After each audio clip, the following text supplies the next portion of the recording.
Hi, everybody. I'm Adam Lewis. I am Senior Advisor for a program called Digital Earth Africa, and myself and Clive Charlton will be talking about Digital Earth Africa and how it's using Amazon capabilities and Earth observation to address major challenges in Africa. The talk we'll be going through we'll start with who is Digital Earth Africa. I'll talk about unlocking Earth observation data for an entire continent and how exciting that is, and touch on the benefits that it has to offer. And then Clive will go into the data foundations and architecture in some detail. Our vision in Digital Earth Africa, and I say our because it's an African vision, is to provide a reliable and operational service that leverages the capability of Earth observations to deliver decision-ready information that can enable policy makers, that can enable scientists, innovators in the private sector, and society at large across more than 50 countries in Africa to address social and environmental challenges. And we also want to be setting up an infrastructure that enables innovation across the sector so that people can use satellite imagery to leverage its full potential in ways that we haven't yet thought of. The story of Africa lies in our land, our water, our forests, our cities, and our people. To keep building towards a sustainable future, we must observe patterns, gather insights, find the power in data, and embrace satellite technology. When we talk about Earth observation, it's not just the power of where that we now talk about, it's the power of what, where, when. Digital Earth Africa makes continental scale Earth observation data free, open, and ready to use. Equipped with this information, governments, industry leaders, and researchers can work together to address some of Africa's greatest challenges, from food security, water management, and the stewardship of our natural resources to habitat conservation, growing our cities, and reducing the impact of climate change. Together, we will write tomorrow's story, unlocking the promise of tomorrow from patterns of the past.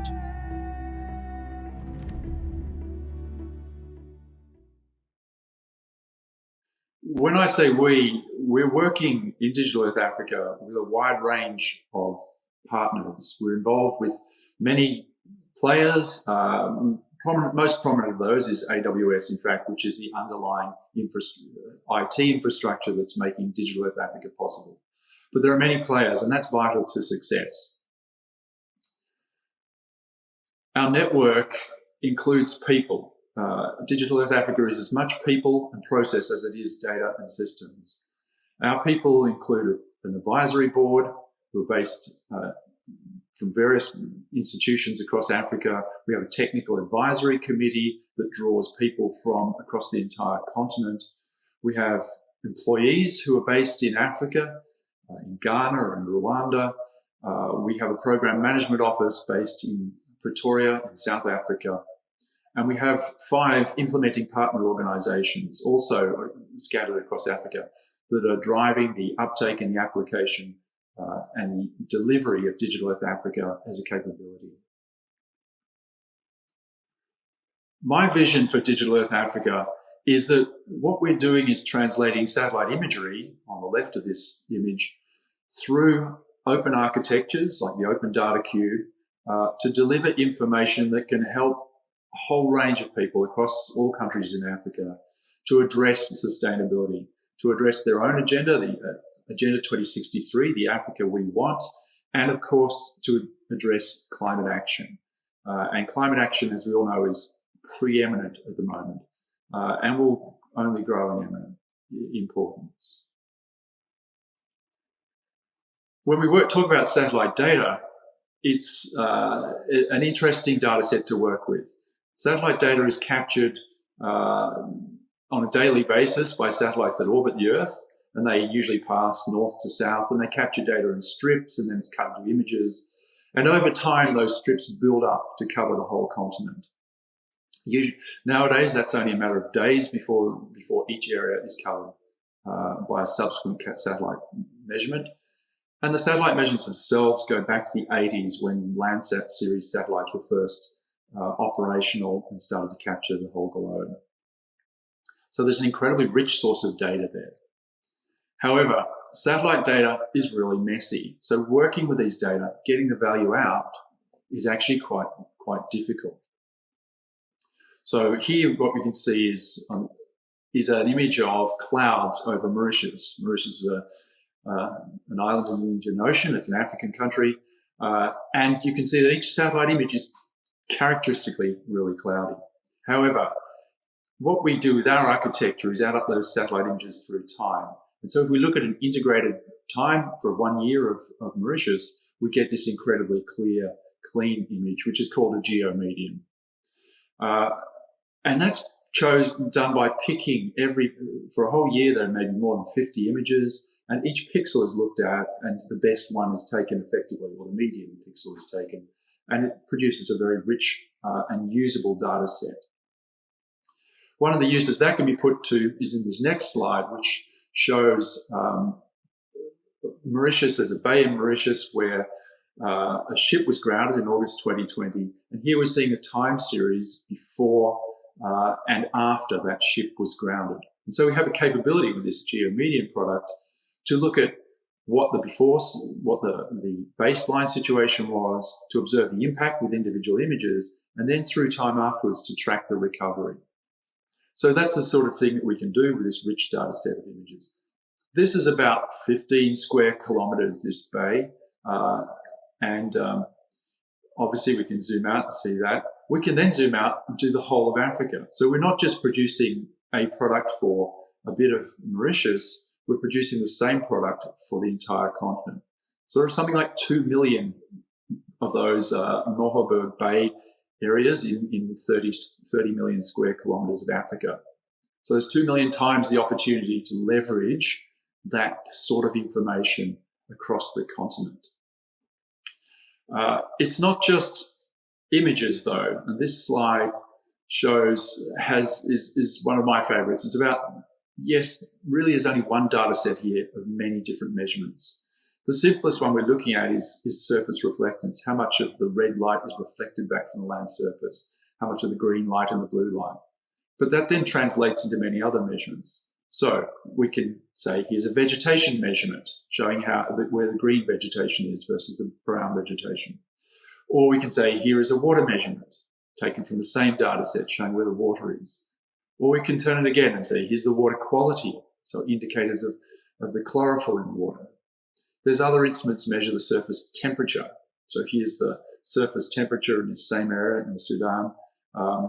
And if we go to the next one, that's actually really is a measurement. So we can read that the measurement of surface temperature at one particular pixel was 31 degrees at that particular time.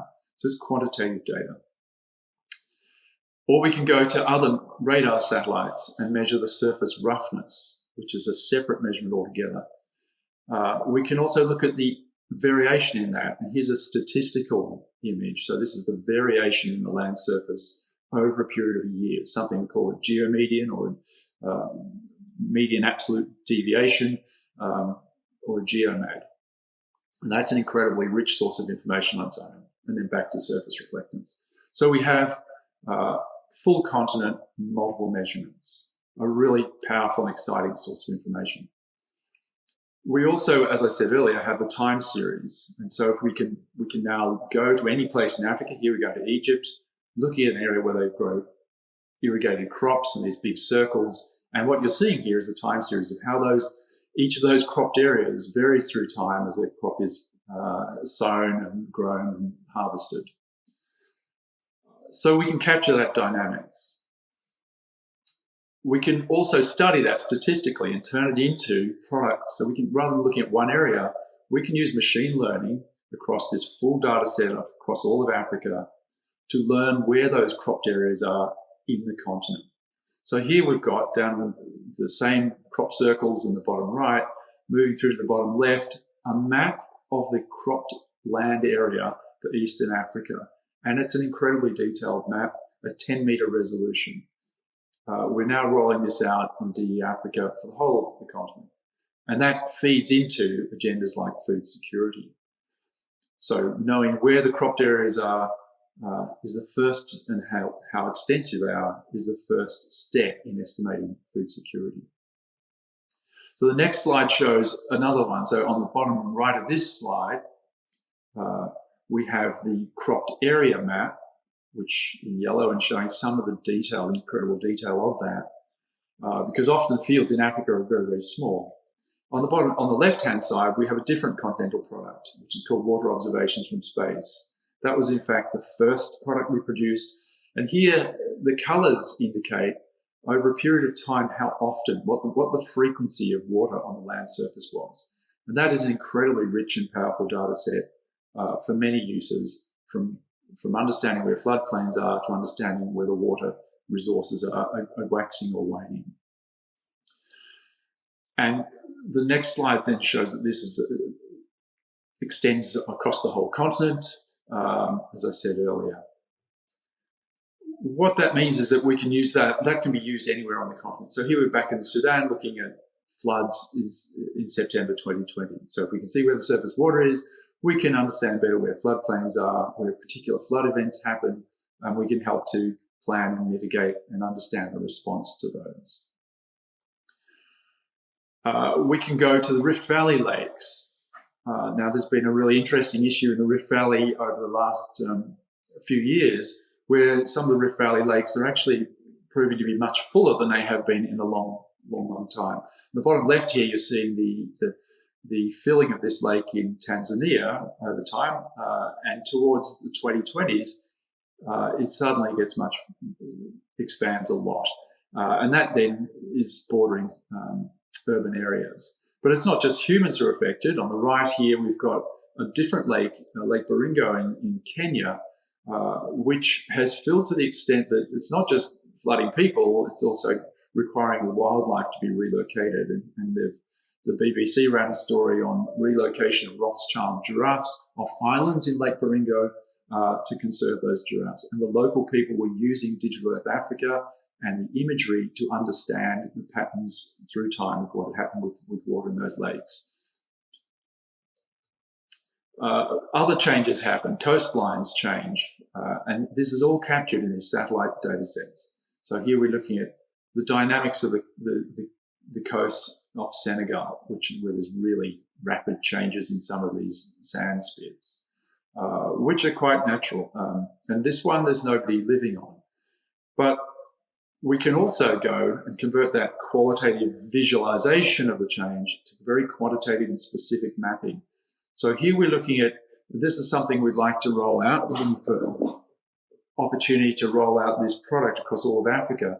It's adapted from Australia, and we're measuring here in great detail the actual location of the coastline on an annual basis. So the different lines show where the coastline was from 2020 to 2017. And this is a built-up area.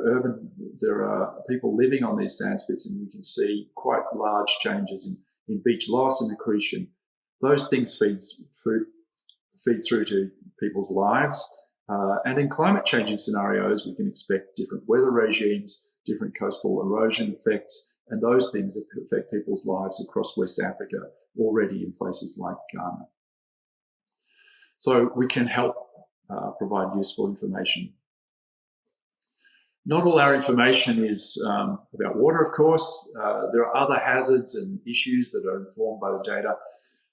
This is in the Democratic Republic of the Congo, where it's often very, very cloudy, and those first few images showed cloud over that. We also have radar satellites, which I mentioned earlier, and here we're using a radar satellite to show where the lava flows from the volcano were flowing during this event. And in fact, they were flying right down to the airport.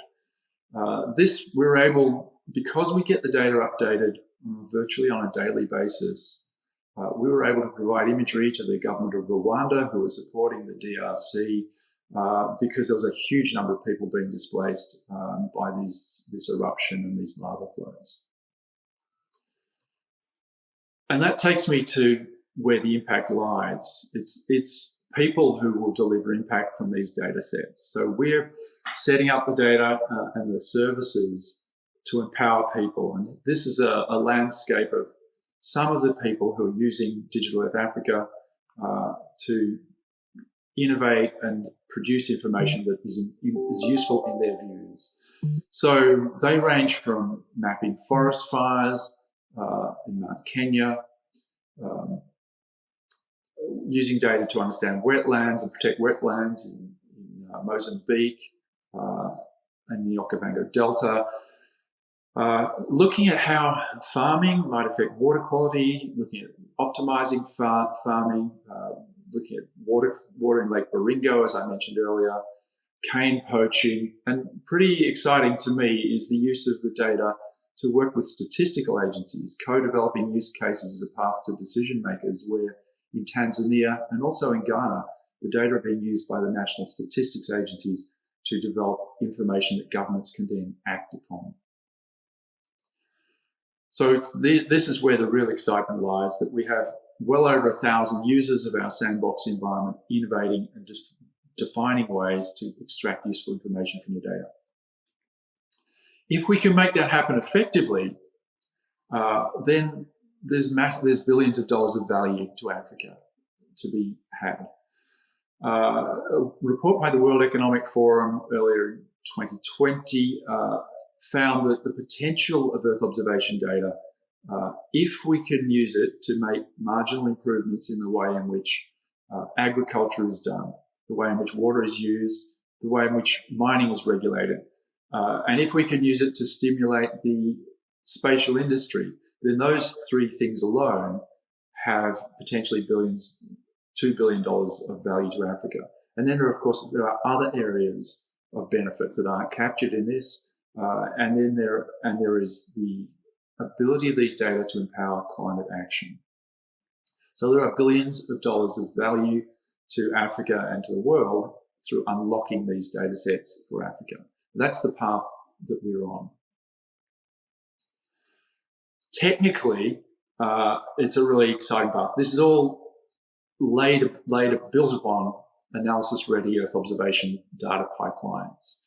And they start with space agencies, satellites orbiting the Earth, and capturing data for space agencies.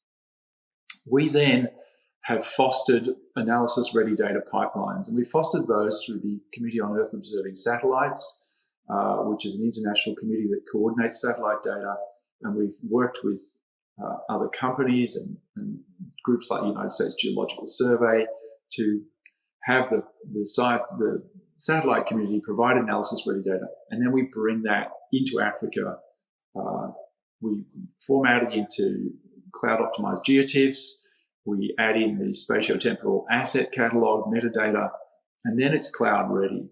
We then ingest it into the Open Data Cube or index it into the Open Data Cube, and that allows us to build services on top of it. We have an Explorer, which allows anybody to go and discover where the data are, and to access and download data. We have a Jupyter Sandbox with over 1,200 users. And we have a map interface, which allows dynamic interaction with the data. People can then access those, people from government, the private sector, academia, across more than 50 countries, and they can then generate information that's of relevance and delivers benefit to Africa. So that's the benefit pipeline, and it's all essentially built and made possible, not just by the data and relationships, but by the Amazon infrastructure, which Clive will now talk to. So I'll sign off. Thank you. Thank you, Adam. It's wonderful to see the myriad ways that Digital Earth Africa is supporting governments and organizations in Africa with the right information to make informed decisions at the right time about their environment. There are a plethora of services available for customers to do their own analyses in Digital Earth Africa. Water observations from space is Digital Earth Africa's first continental-wide service that allows anyone to better understand water availability anywhere in Africa. It translates years of satellite imagery of surface water known as water observations from space, or WOFs, into easy-to-consume information on the presence, location, and recurrence of water anywhere in Africa. This allows users across Africa to map, assess, visualize, and manage water resources and understand trends over time. GeoMAD is a rich data service that condenses an entire year's worth of satellite viewing into a handful of images. By combining geomedian and median absolute deviation data, or MAD data, the service allows users to access annual cloud-free mosaics of the African landscape across the entire continent, as well as view statistical variation over time. The data is available on an annual basis, starting from 2017 onwards. GeoMAD data can be used to inform decision-making on crucial sustainability issues such as water resourcing, flooding, coastal erosion, land degradation, food security, and urbanization. And it's of particular significance when analyzing areas with heavy cloud cover. Food security is Digital Earth Africa's second continental-wide service, currently in development, which will help accurately define farmland areas and change to crops over time. A cropland area map translates satellite imagery to calculate cropland annual extent to understand how agriculture productions change over time due to climate change or farming practices. I won't go through all the services listed here, but except to say that each service has one or more Jupyter notebooks available for customers to run their own analyses or start creating their own analyses on top of that data. So let's unpack the analysis-ready Earth observation data pipeline that Adam was talking about in more detail and discuss the AWS services in use to make that work. As Adam mentioned, there are a number of providers serving data into Digital Earth Africa. Let's take USGS, which provides Landsat data as an example. This is the core of the water observations from Space Service that I mentioned on the previous slide. So let's walk through the process. On the top right-hand corner, you'll see from the diagram, USGS sends a file to Apache Airflow, hosted in Digital Earth Africa account, and a notification is sent from USGS to an AWS Simple Queue Service, or SQS, in the top left there. A Lambda function filters the messages from the USGS SQS queue and the relevant messages into a sync queue, which synchronizes notifications with the messages from the Apache Airflow queue. A KEDA process monitors the queue depth to manage scaling an Amazon Kubernetes cluster, and more on that in a little moment. This loads the GeoTIFF images into an Amazon S3 bucket. An index notification message is sent to AWS Simple Notification Service, or SNS. This creates a queued message in another SQS queue to index the data in the data cube. So I mentioned KEDA on the previous slide. KEDA is one way of managing Kubernetes clusters. It's not an AWS service. KEDA is a Kubernetes-based event-driven autoscaler. With KEDA, you can drive the scaling of any container in Kubernetes based on the number of events needing to be processed. KEDA is a single-purpose and lightweight component that can be added to any Kubernetes cluster. And KEDA works alongside standard Kubernetes components like the horizontal pod autoscaler and can extend functionality without overwriting or duplication. With KEDA, you can explicitly map the applications that you want to use with event-driven scaling, and with other apps continue to function.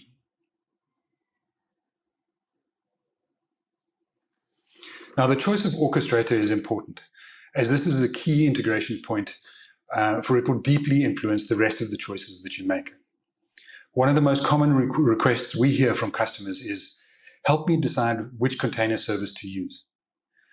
We recommend that most teams begin by selecting a container solution with the attributes most aligned to their application requirements or operational readiness.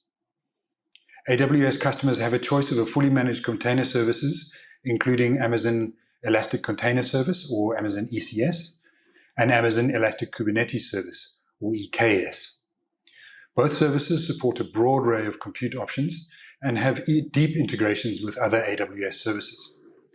They provide a global scale and reliability that you've come to expect from AWS. So how are they different?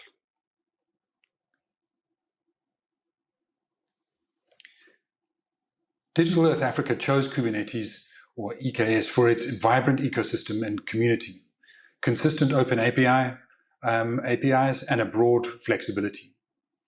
They rely on Amazon EKS to handle the undifferentiated heavy lifting of security and operating Kubernetes at scale. Amazon EKS provides the flexibility of Kubernetes with the security and resiliency of being an AWS managed service. EKS is optimized for customers building highly available shared services platforms based on open source. Customers like Intel, Snap, Intuit, GoDaddy, and of course, Digital Earth Africa trust Amazon EKS to run their most sensitive, mission-critical workloads and applications. Customers adopting Kubernetes that want open flexibility should start with Amazon EKS. Now, Amazon ECS and Amazon EKS manage how the containers run, but you still need a compute layer. AWS gives you a range of integrated compute options for where that happens. On both Amazon EKS and Amazon ECS, you have the option of running your containers on the following compute options. There's AWS Fargate, a serverless container compute engine where you only pay for the resources required to run your containers. This is suited for customers who don't want to worry about managing any servers, handling capacity planning, or figuring out how to isolate container workloads for security reasons. EC2 instances is the next option, which offers the widest choice of instance type, including processor, storage, and networking. This is ideal for customers who want to manage or customize the underlying compute environment and host operating system.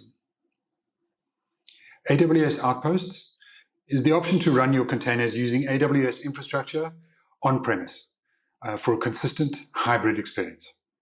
This is suited for customers who require local data processing, data residency, or hybrid use cases. AWS Local Zones is an extension of an AWS region.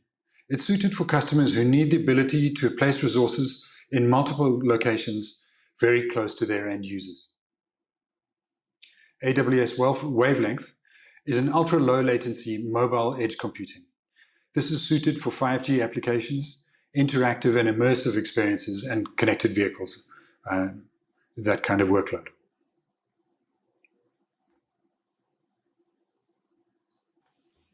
So a little bit on the purchasing options with EC2.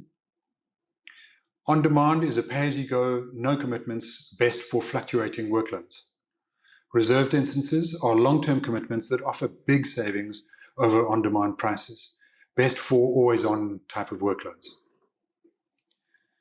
We've also introduced savings plan, just like reserved instances, but there's a monetary commitment based on compute, can be used across Fargate and EC2. Spot instances, same as pay-as-you-go pricing as the on-demand option, but up to about 90% off. EC2 can be reclaimed within a 2-minute warning, and this is off a bid price setting. It's best for stateless and fault-tolerant workloads because of the 2-minute warning for the workload to come back. All 4 purchasing options use the same underlying EC2 instances and AWS infrastructure. So it's just the purchasing option that changes.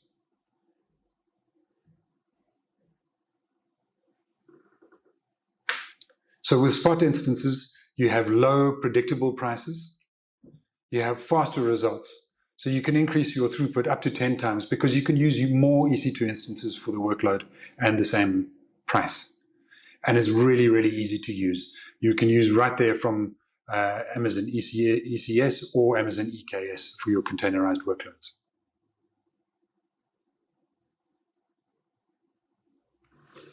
Just recently, Digital Earth Africa consumed 5.5 terabytes of RAM, and over 2,000 CPUs for 10 hours to process 1 million Landsat scenes over Africa. Now, each scene consists of approximately 4 GeoTIFF images. So that means roughly about 4 million images were processed during this 10-hour workload. And I want to talk you through a little bit of the process. Here's an image recording the increase in memory usage of the water observations from space EKS cluster during that 10 hours. You can see here how it started to peak at just over 5 terabytes of memory. And this was just under 300 modest-sized spot instances that were spun up during this process. In these graphs on the left, you can see the message queue count steadily rising to just below 1 million messages, if you recall in the earlier explanation of the messages coming in from USGS. On the right, the corresponding size of the cluster ramping up as the queue depth started to increase. And you can see there we got up to just about 300 nodes.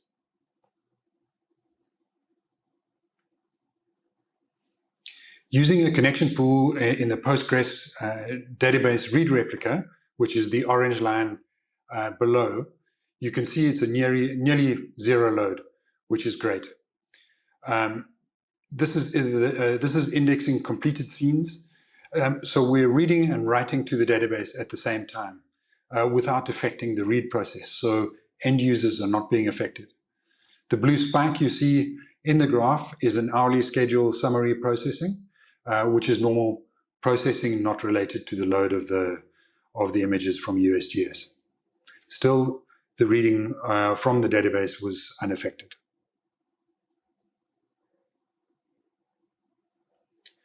So Digital Earth Africa was churning through this, processing about 100,000 scenes an hour. There are very few failures, landing in a dead letter queue, which is great. Using a dead letter queue means we can refer back to those messages at the end of the processing and retry. And this we saw scale down automatically, and then we were able to come back to the dead letter queue to retry those messages. So in total, it was just over 9.5 hours to process over 1 million scenes. And in the end, after processing the dead letter queue, there were a total of 5 GeoTIFFs that were corrupted out of the approximately 4 million that were sent from USGS. So by my calculation, that's about 0.0005% of the scenes that actually had to be reprocessed. This was reported back to USGS, and the Digital Earth Africa team have really sung their praises on the quality of the data that was sent to them from USGS.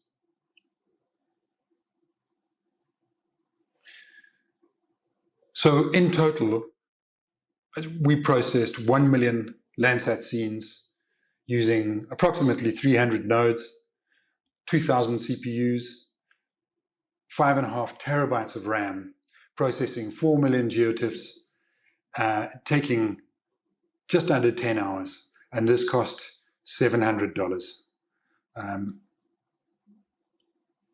which is fantastic. Digital Earth Africa is an African solution run by Africans in Africa to solve African problems. Data and insights are available on a continental scale, and users can use a pre-built service to draw insights on food security, water security, coastal mapping, vegetation, and many more types of data. Users can also use the data to build their own data sets. And best of all, it's free to use. Thank you very much for your time.